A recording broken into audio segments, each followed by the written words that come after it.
Assalamualaikum warahmatullahi wabarakatuh. Halo semuanya, jumpa kembali dengan saya, Kang Restu. Apa kabar kalian semua? Semoga kalian selalu sehat, baik dan tentunya dimudahkan segala urusannya oleh Tuhan Yang Maha Esa. Amin amin ya rabbal alamin. Oke, seperti biasa kali ini saya akan menceritakan sebuah kisah horor. Dan bagi kalian yang baru bergabung, jangan lupa klik tombol subscribe-nya. Klik juga lonceng notifikasinya serta like video ini agar kalian semua tidak ketinggalan cerita-cerita menarik dan terbaru tentunya dari channel kami. Oke, terima kasih. Dan langsung saja tanpa berlama-lama lagi, bagaimana kisahnya? Ini dia ceritanya.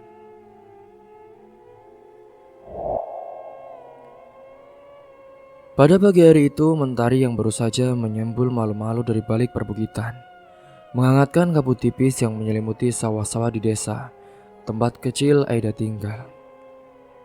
Udara masih segar, harum tanah basah berpadu dengan aroma embun dan juga dedaunan hijau yang menari tertiup angin pagi.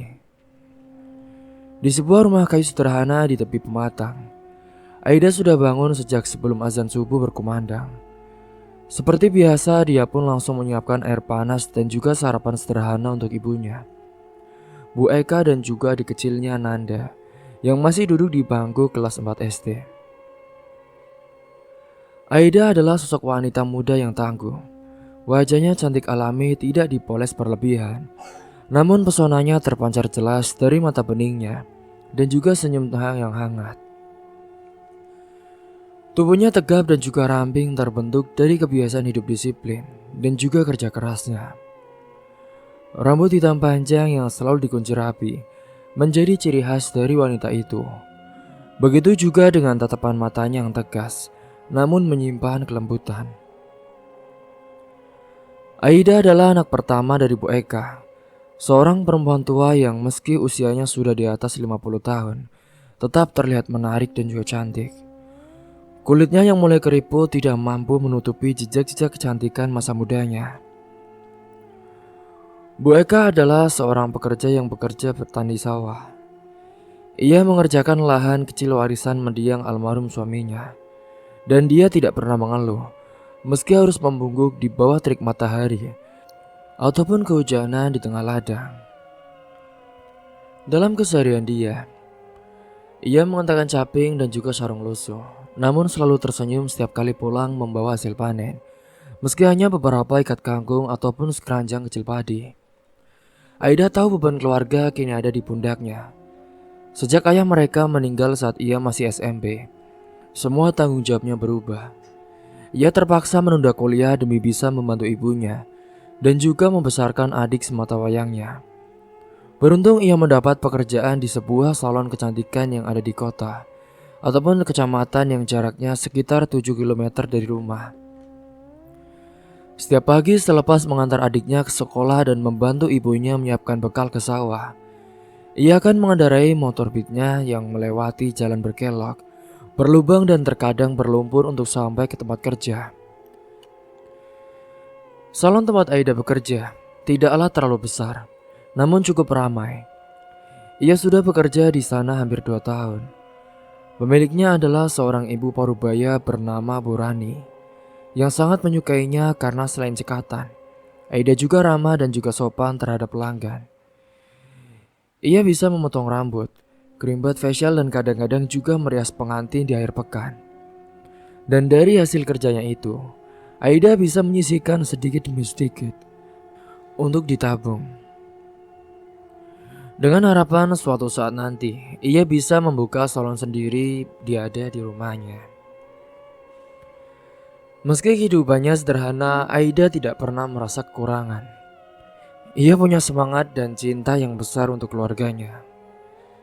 Setiap sore sepulangnya bekerja, ia menyempatkan diri untuk membantu adiknya membantu mengerjakan PR ataupun sekedar bercerita di beranda rumah sambil menyeruput teh manis buatan dari ibunya.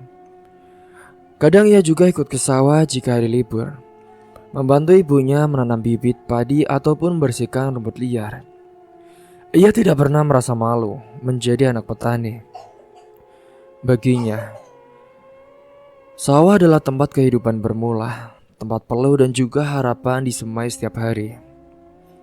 Di desa Aida memang dikenal sebagai perempuan yang mandiri. Banyak juga lelaki yang diam-diam menaruh hati kepadanya. Namun Aida belum tertarik untuk membuka hatinya. Baginya saat ini keluarga adalah prioritas utama.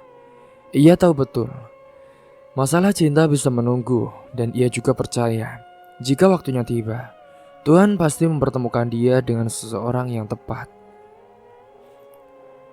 Pagi itu pun setelah mencium tangan ibunya dan mengantar adiknya ke sekolah, Aida seperti biasa melaju dengan motornya, menyusuri jalan kecil untuk pergi ke salon.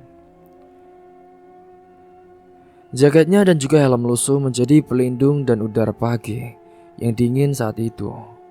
Di sepanjang jalan ia juga kerap menyapa warga yang sedang menyiram tanaman ataupun yang ia temui di jalan. Wajahnya memancarkan keteguhan meski di dalam hati ia menyimpan banyak harapan yang belum sempat ia capai. Sementara seperti biasa di salon, kegiatannya ia menyapu lantai, menata peralatan dan menyambut pelanggan dengan senyum. Hari itu cukup sibuk karena ada 2 pelanggan yang ingin dirias untuk acara pernikahan kerabat mereka. Aida pun harus bekerja dengan sabar dan juga teliti. Tangannya lincah mengoleskan foundation, membingkai alis dan juga menyisir rambut. Setiap sentuhan membawa kepuasan tersendiri karena ia tahu kecantikan bukan hanya soal rupa tapi tentang membuat seseorang merasa lebih percaya diri. Waktu berlalu cepat, matahari telah bergeser ke barat saat Aida selesai merapikan salon dan juga bersiap pulang. Di perjalanan saat ini, ia pun sempat berhenti di warung kecil untuk membeli beberapa kebutuhan rumah. Saat melanjutkan perjalanan, ia tiba-tiba dihentikan oleh seorang pria muda di tepi jalan. Helm pria itu terangkat separuh, memperlihatkan wajah yang asing namun sopan. Ia terlihat kebingungan sambil menunjuk ponsel yang mati dan juga motor yang mogok.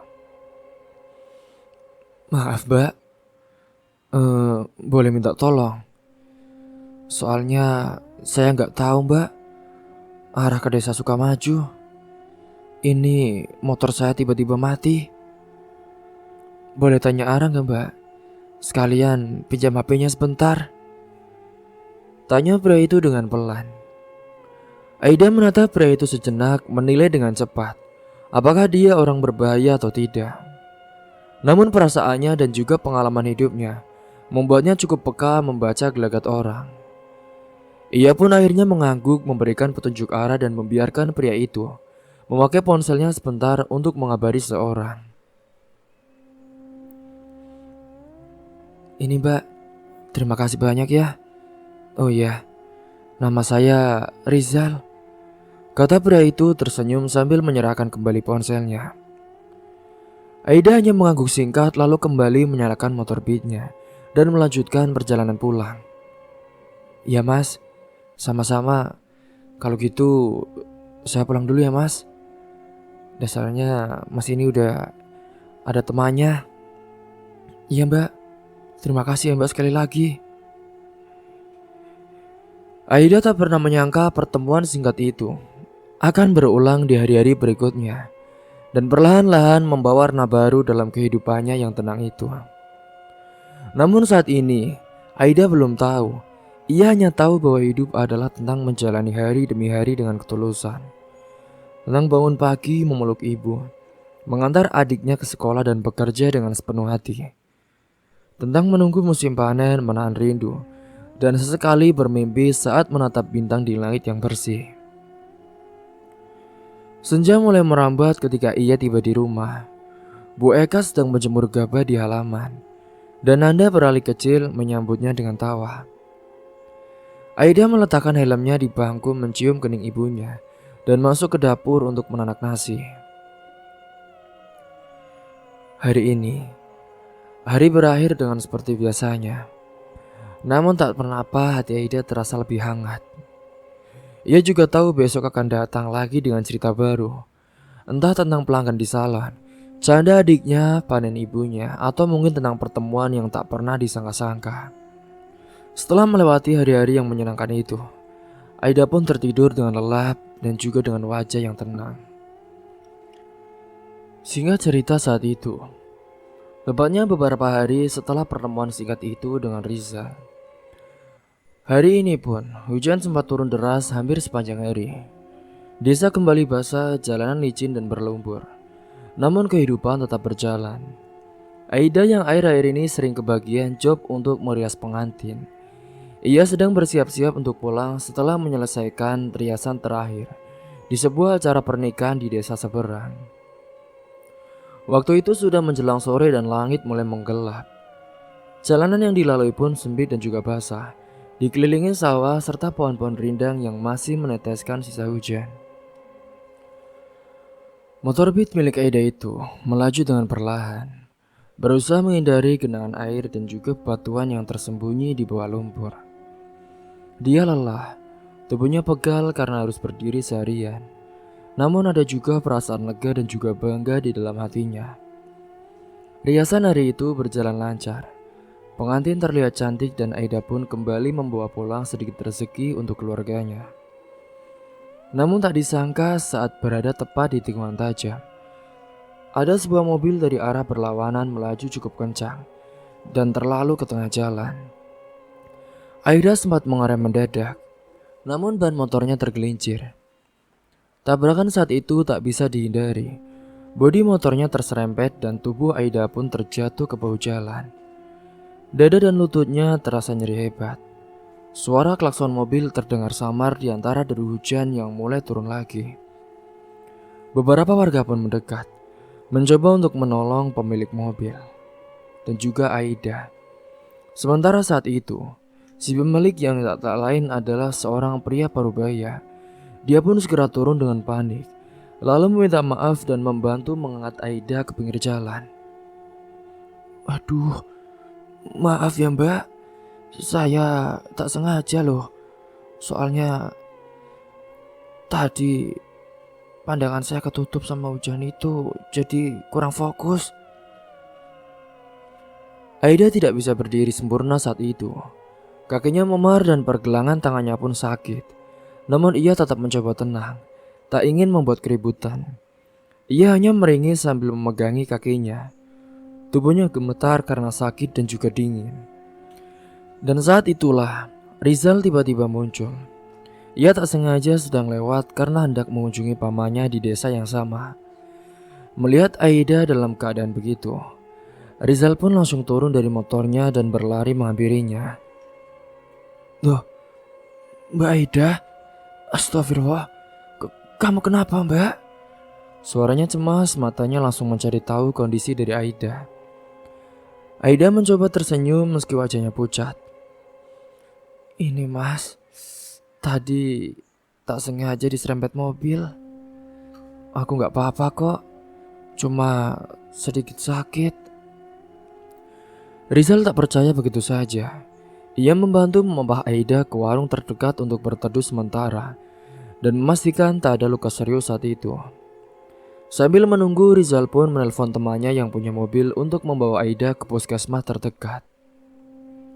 Sementara pemilik mobil yang menyenggol Aida tetap tinggal di sana dan tidak lari dari tanggung jawab. Ia meminta maaf berkali-kali dan menyerahkan sejumlah uang kepada Aida untuk biaya pengobatan. Meski awalnya Aida menolak karena merasa masih bisa berjalan, namun Rizal menyarankannya untuk menerima bantuan itu.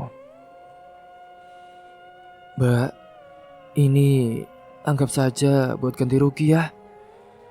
Lagian kan kamu juga gak bisa kerja. Apalagi kan beberapa hari mungkin kamu gak berangkat kalau cedera gini, katanya dengan nada pelan namun mantap. Sementara di dalam mobil saat itu Rizal duduk di samping Aida. Hujan kembali deras, menaburkan butir air ke jendela kaca yang kabur oleh embun. Suasana di dalam mobil hening. Hanya terdengar nafas berat Aida dan juga suara rintik hujan. Di tengah keheningan itu Rizal akhirnya membuka suara. Aida, Aku sering dengar nama kamu loh dari orang-orang di desa ini. Katanya kamu ini wanita kuat ya. Dan kamu juga tukang rias yang terkenal. Tapi aku gak nyangka sih kamu segigi ini. Tiap hari kerja, bantu ibu, dan juga katanya ngurus adik juga ya, ucap Rizal. Aida hanya tersenyum tipis saat itu. Nggak hebat-hebat amat kok mas. Aku kan cuma perempuan biasa. Tapi namanya hidup, nggak bisa nunggu orang lain bantuin. Harus jalan sendiri mas. Rizal mengangguk pelan saat itu. Iya aku tahu, tapi kan... Oh iya, berarti kamu tinggal sama ibu dan adik kamu ya? Tanyanya dengan pelan. Iya, bapakku udah meninggal waktu aku masih SMP. Sejak itu, ibuku jadi petani sawah sendirian. Terus, aku juga kerja biar bisa bantu. Kalau adikku sih masih kecil. Sekarang kelas 4. Jawab Aida, suaranya terdengar lebih tenang. Namun Rizal tahu di balik ketenangan itu ada perjuangan panjang yang tidak semua orang tahu. Terus, kamu ngurus semuanya sendiri? Aida hanya mengangguk. Iya Mas Rizal, tapi ibu juga masih kuat kok, walau sudah tua. Tapi ya aku harus pastiin sih kalau dia gak terlalu capek. Yang penting adikku juga bisa sekolah. Rizal terdiam beberapa saat. Ia menatap Aida dengan lama, seolah baru benar-benar mengenal siapa perempuan yang duduk di sampingnya ini. Wajah Aida tampak lelah, tapi ada kekuatan yang memancar dari matanya. Kamu hebat ya dah. Aku salut loh. Jarang ada perempuan yang seperti kamu. Aida menoleh sebentar menatap Rizal, lalu kembali memandangi jendela. Biasa aja mas. Lagian ini kan cuma tanggung jawab aku sebagai anak pertama. Oh iya, aku juga terima kasih ya mas, karena kamu sudah membantu aku. Hingga singkatnya saat itu setibanya di puskesmas, dokter pun langsung memeriksa Aida dengan seksama. Syukurlah saat itu tak ada patah tulang, hanya keselio saja dan juga beberapa luka memar yang perlu diberi salep serta dibalut. Rizal saat itu setia menunggu di luar ruangan hingga Aida selesai diperiksa. Dan saat keluar, dia sudah membawa 2 botol air mineral dan juga 1 kantong plastik berisi roti yang enak. Nih, kamu harus makan. Jangan cuma kuat buat orang lain saja, tapi lupa jagain diri sendiri. Makan ya, ucapnya, sembari menyodorkan makanan dan juga minumannya. Aida pun menerima dengan senyum malu-malu. Ia merasa aneh tapi juga merasa nyaman. Entah sejak kapan ada sesuatu yang berbeda dalam pandangannya terhadap Rizal. Aduh, kok repot-repot gini sih mas? Udah, ini dimakan. Setelah diperiksa dari puskesmas itu, mereka pun pulang bersama. Rizal yang mengantar sampai rumah, membawa motor Aida di belakang mobil. Sampainya di rumah saat itu, orang tua dari Aida pun, Bu Eka, terkejut ketika melihat kondisi dari anaknya. Tapi ia langsung tenang setelah tahu semuanya sudah diobati. Malam itu pun Rizal tak langsung pulang. Ia duduk bersama Bu Eka dan juga Nanda di beranda rumah, mendengarkan cerita mereka sambil menikmati teh hangat buatan Aida. Percakapan mereka mengalir dengan hangat. Rizal mulai mengenal lebih dalam tentang kehidupan keluarga kecil itu. Tentang sawah yang sempit tapi penuh cinta. Tentang perjuangan Bu Eka yang tak pernah menyerah meski usia harus bertambah. Dan juga tentang Aida yang menjadi tulang punggung tanpa keluhan. Dan juga tentang Nanda yang lugu tapi cerdas, membawa keceriaan ke dalam rumah mereka yang sederhana. Singkatnya, saat malam semakin larut dan Rizal pun akhirnya pamit pulang. Aida saat itu mengantarnya sampai ke depan rumah. Angin malam bertiup lembut dan bulan tampak setengah bundar di balik awan tipis. Terima kasih ya Mas Rizal, karena udah nolong. Mungkin kalau tadi nggak ada Mas Rizal, sekarang aku nggak tahu deh udah mendingan apa belum. Rizal pun mengangguk saat itu. Iya, sama-sama. Lagian kan kamu juga pernah bantu aku waktu itu. Mungkin ini gantian, kebetulan saja. Iya Mas. Akhirnya waktu itu sebelum menaiki motornya, Rizal pun menatap Aida sekali lagi, kali ini lebih dalam. Oh iya, kalau kamu gak keberatan, aku boleh gak nanti sering kesini? Ya bukan cuma lihat kamu sih, tapi juga ingin lebih mengenal keluarga kamu juga. Aida menatapnya lama lalu tersenyum. Kamu gak perlu izin Mas, tapi kalau kamu mau datang ke sini, ya datang sajalah. Tapi jangan lupa ya, bawa roti yang banyak buat adikku. Mereka tertawa bersama. Di balik semua musibah hari itu, sesuatu yang baru sedang tumbuh perlahan. Tanpa disadari, kedekatan mereka pun mulai menampaki jejak baru yang akan membawa cerita lebih panjang di hari-hari mendatang. Langit malam pun sudah semakin malam memeluk desa dengan tenang. Di balik jendela rumah sederhana itu, hiduplah terus berjalan dengan luka, harapan dan hati yang mulai terbuka perlahan-lahan. Sementara di perjalanan pulang malam itu yang terasa sunyi bagi Rizal. Meski suara jangkrik dan juga desir angin masih mengisi udara, namun bukan kesunyian yang menyelimuti hati Rizal, melainkan gejolak yang berbeda. Senyum yang mengambang di wajahnya bukan lagi senyum ramah seorang laki baik yang baru saja membantu seorang wanita. Namun kali ini, senyum itu senyum yang dingin, penuh hitung-hitungan, licik, dan juga ada sesuatu yang berkecamuk di balik matanya. Sesuatu yang gelap dan juga tersembunyi selama ini. Motor yang dikendarainya membelah jalan desa yang sunyi. Pandangannya lurus ke depan, tapi pikirannya melayang pada sosok Aida. Rumah kayunya yang sederhana, ibu tua yang ramah namun sudah rentah, dan juga adik kecilnya yang lugu. Tapi lebih dari itu semua, yang mengendap dalam pikirannya adalah percakapan-percakapan warga desa beberapa hari lalu. Bisik-bisik yang sempat ia dengar saat nongkrong di warung tentang sebuah tanah luas di perbukitan yang katanya adalah peninggalan dari kakak Aida.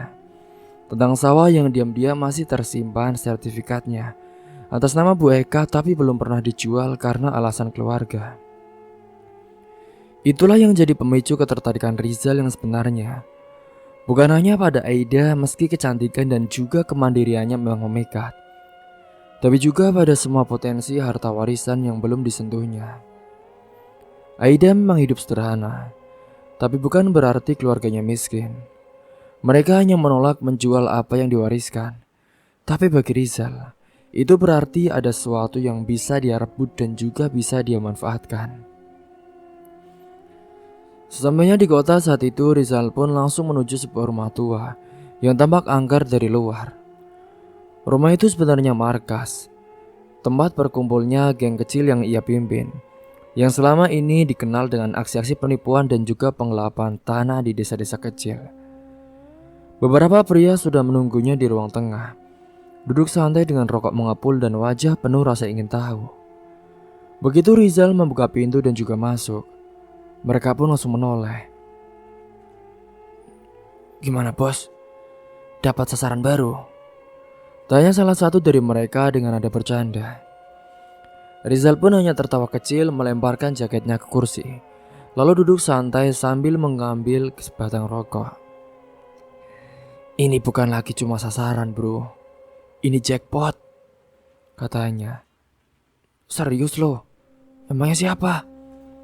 Tanya lelaki bertubuh besar di sebelahnya. Rizal pun meniup asap perlahan. Namanya Aida. Dia cewek desa, kerja di salon, cantik, mandiri, dan yang paling penting, dia polos. Mereka pun tertawa sebagian bersiul meledek. Terus, iya, dia itu anak pertama. Namanya tuh ibunya Bu Eka, ibunya petani. Tapi kalian tahu nggak? Ternyata keluarga itu punya warisan besar. Tanah di utara desa, dekat bukit. Sawahnya juga luas. Dan kabarnya ya, itu peninggalan kakeknya. Gak pernah dijual, masih utuh. Lo yakin, Zal? Udah, gue udah cek. Lagian, warga sekitar juga sudah tahu. Tapi keluarga itu ya, terlalu jujur buat urusan soal jual beli. Cuma soal waktu sampai aku bikin Aida percaya penuh sama aku. Habis itu kita bisa pelan-pelan ambil alih. Lelaki lain pun mengangguk-angguk sambil menyunggingkan senyum penuh rencana. Terus ceweknya gimana? Cantik men, manis, gak banyak gaya. Tapi bodohnya ya, dia percaya kalau aku itu orang baik. Hari ini kan dia kena musibah, terus ya aku pura-pura jadi penyelamat aja. Dia makin percaya sama gua. Baguslah bos, kalau gitu kita bisa kaya lagi. Tawa meledak di ruangan itu. Emang paling jago ya lo kalau mainin perasaan cewek, Zal, kata temannya sambil menepuk baunya. Tapi Rizal tidak bertertawa saat itu. Wajahnya kembali serius. Tapi kita gak bisa buru-buru ya bro.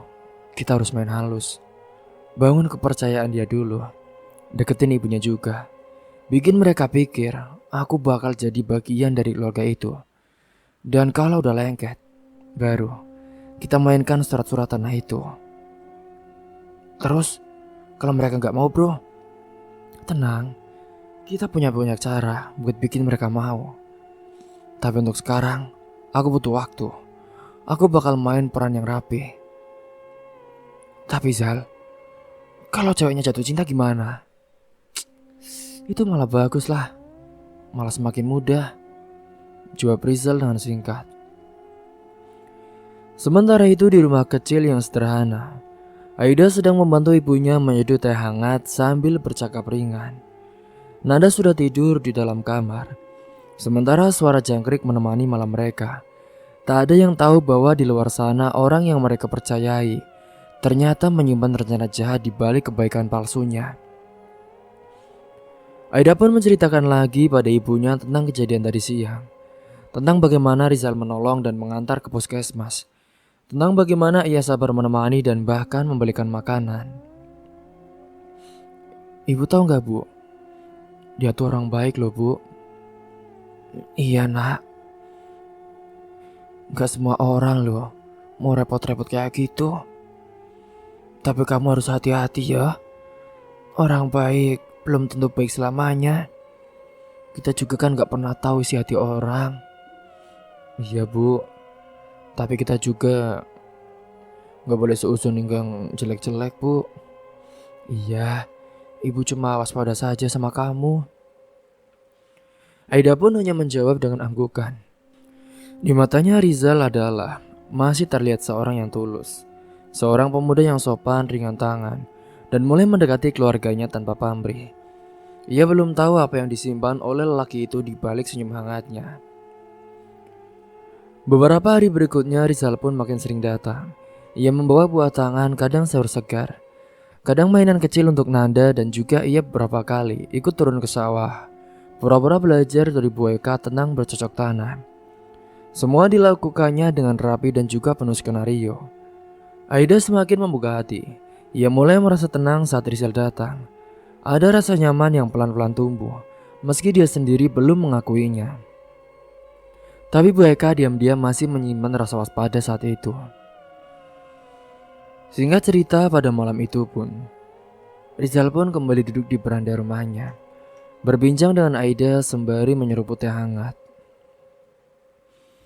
Aida, kamu pernah kepikiran pindah ke kota nggak? Kalau aku sih nggak pernah ya mas. Soalnya aku cinta desa ini. Semua yang aku punya ada di sini. Tapi kalau kamu punya kesempatan buat hidup lebih baik, punya usaha sendiri gitu, dan tinggal di rumah yang lebih besar, punya masa depan yang mapan, ya siapa yang nggak mau sih mas? Tapi kan semua itu butuh proses. Aku nggak pengen hidup instan. Apapun yang aku miliki nanti harus dari kerja keras mas. Rizal mengangguk pelan, dalam hati ia tertawa. Tenang saja Aida. Semua yang kamu punya sekarang sebentar lagi jadi milikku, gumamnya di dalam hatinya. Malam pun terus berputar dan langkah Rizal semakin dalam untuk merasuk ke kehidupan keluarga itu. Sementara Aida yang tengah disibukkan oleh pekerjaan dan juga kehidupan, belum menyadari sedikit pun bahwa ada rencana besar yang mengincar keluarganya. Dan semua itu bermula dari sebuah senyum. Senyum yang terlihat tulus tapi menyimpan kebohongan yang paling kejam. Kini singkatnya, setelah kedekatan yang semakin intens, beberapa bulan telah berlalu sejak pertama kali Rizal hadir dalam hidup Aida. Hari-hari yang tadinya penuh kerja keras dan juga rutinitas yang melelahkan, kini dihiasi oleh kehadiran lelaki yang selalu siap menjemput dan juga mengantar Aida ke tempat kerja. Dengan motornya yang kini sering terparkir di depan rumah kecil Aida, Rizal menjadi bagian dari hari-hari mereka. Ia mulai dianggap sebagai keluarga oleh Nanda dan juga Bu Eka, meskipun masih menyimpan rasa curiga dan juga mulai melembut. Kebersamaan mereka semakin intens. Setiap pagi Rizal kini datang menjemput dan setiap sore ia menunggu Aida pulang. Mereka sering mampir sebentar di warung untuk minum es kelapa, ataupun duduk berdua di pinggir sawah, membicarakan masa depan, impian dan juga harapan. Rizal pintar memilih kata. Ia pandai membuat Aida merasa berharga, dipedulikan dan juga dicintai. Suatu sore saat matahari mulai tenggelam, di jalan setapak di antara sawah yang bentar luas, Rizal memberanikan diri. Ia memarkir motornya dan menatap Aida dengan tatapan yang dibuat penuh kesungguhan. Aida, aku mau ngomong sesuatu sama kamu, katanya sambil menatap lembut. Aida yang duduk di bonceng belakang pun mengangkat alis, menoleh dengan sedikit senyum. Ngomong apa mas? Rizal pun menghela nafas pelan, seolah mencoba mengatur detak jantungnya. Lalu ia menggenggam tangan Aida yang masih mengenakan sarung tangan tipis. Aku suka sama kamu. Dari pertama kali aku kenal kamu. Kamu itu beda. Kamu kuat, mandiri, dan juga tulus.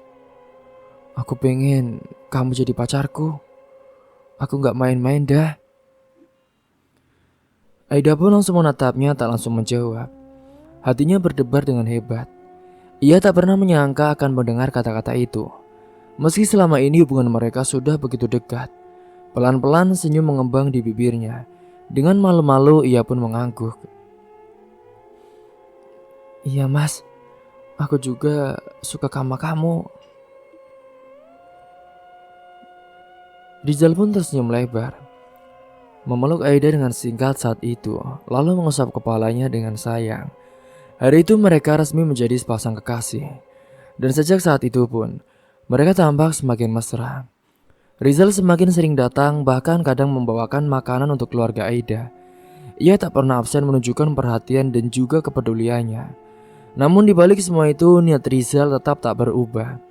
Ia telah menunggu cukup lama. Baginya ini saatnya untuk melancarkan rencana yang sejak awal sudah ia bangun. Dan baru seminggu sejak mereka resmi jadian. Saat itu, Rizal pun kini mulai membuka pembicaraan serius. Pada hari itu pun mereka duduk di depan rumahnya, hanya ditemani cahaya redup dari lampu teras Nanda yang sudah tidur, dan juga Bu Eka yang sedang merapikan hasil panen di dalam. Suasana terasa tenang dan juga Rizal memulai. Aida, aku mau cerita sesuatu sama kamu. Tapi ini rahasia ya. Aida menoleh tampak penasaran. Rahasia? Emangnya apa, Mas? Aku lagi bangun usaha dah. Aku dan teman-teman lagi mulai bisnis kuliner di kota. Modalnya sih sudah ada sebagian. Tapi aku butuh dana tambahan. Dana buat ekspansi. Ini peluang besar loh dah. Kalau ini jalan, aku bisa balikin modal kamu 2 kali lipat, bahkan lebih. Aida mengangguk pelan. Terus, kamu butuh bantuanku, Mas? Iya, ya aku butuh tambahan sekitar 100 juta sih. Aku tahu itu bukan angka kecil. Tapi kan aku percaya kamu bisa bantu aku. Lagian kan kamu pernah bilang kalau keluarga kamu punya banyak warisan kan? Yang mungkin salah satu tanah bisa dijual. Cuma sementara, nanti aku ganti kok. Aku janji ganti 2 kali lipat deh. Sumpah. Aida terdiam saat itu. Hatinya campur aduk. Di satu sisi ia percaya pada Rizal. Ia mencintainya, tapi di sisi lain, menjual tanah bukanlah perkara kecil. Tanah itu bukan sekedar harta, tapi juga warisan keluarga. Sesuatu yang selalu dijaga oleh ibunya hingga selama ini. Tapi aku gak yakin loh Zal. Itu kan tanah peninggalan kakek. Ibu juga pasti gak setuju. Tapi dah, ini buat masa depan kita loh. Aku serius sama kamu. Aku juga pengen nikahin kamu dah. Kalau usaha ini sukses, kita bisa bangun rumah, hidup mapan. Dan kamu juga gak harus kerja keras terus. Oh iya, lagian kan kamu juga katanya pengen buka salon sendiri. Ini kesempatan loh. Rizal menggenggam tangan Aida, menatapnya dalam-dalam. Kamu percaya sama aku kan? Aida mengangguk perlahan. Meski masih ragu, ia luluh oleh kata-kata Rizal. Cinta memang kadang mematikan logika. Ia merasa ini bagian dari perjuangan untuk masa depan bersama. Hingga hari itu pun malamnya Aida merasa gelisah. Ia terus memikirkan permintaan dari pacarnya. Dan keesokan harinya saat ibunya sedang ke ladang, Aida pun akhirnya memberanikan diri membuka laci tua di kamar Bu Eka. Di sanalah sertifikat tanah itu disimpan, bersama beberapa dokumen penting yang lainnya. Tangan Aida gemetar saat menyentuh kertas itu. Hatinya menjerit. Ia tahu ini bukan keputusan mudah. Tapi wajah Rizal terbayang dalam benaknya. Kata-katanya mengiang terus-menerus. Aku janji, aku bakal nikahin kamu. Dengan janji-janji yang telah diberikan oleh Rizal, akhirnya dengan hati-hati ia pun mengambil dokumen itu, menyelipkannya di dalam tas kecil. Tapi belum sempat ia melangkah keluar, tiba-tiba suara ibunya terdengar dari belakang. Aida, kamu ngapain? Aida terkejut dan menoleh dengan cepat. Di depan pintu, Bu Eka pun berdiri dengan tatapan curiga. Wajahnya datar tapi matanya menyimpan tanda tanya besar. Enggak kok Bu, enggak ngapa-ngapain Bu. Tadi kamu pegang apa? Enggak ada Bu, enggak ada. Bu Eka pun langsung melangkah masuk, langsung menarik tas dari tangan Aida dan membukanya. Begitu melihat sertifikat tanah di dalamnya, wajahnya pun langsung berubah. Apa ini Aida? Kenapa kamu ambil ini tanpa bilang ibu? Aida terdiam. Ia tak bisa menjawabnya. Ia merasa bersalah tapi juga bingung harus berkata apa. Kamu mau apain ini semua? Itu Bu, Rizal butuh uang Bu. Dia katanya mau bangun usaha. Nanti diganti 2 kali lipat Bu. Aku cuma pengen bantu. Bu Eka terdiam saat itu. Matanya menatap Aida lekat-lekat, seolah mencari kembali anak perempuannya yang dulu begitu jinak. Nafasnya berat dan air mata pun mulai menggenang. Aida, kamu tahu gak sih? Tanah itu bukan cuma tanah, nak. Itu peninggalan ayah ibu.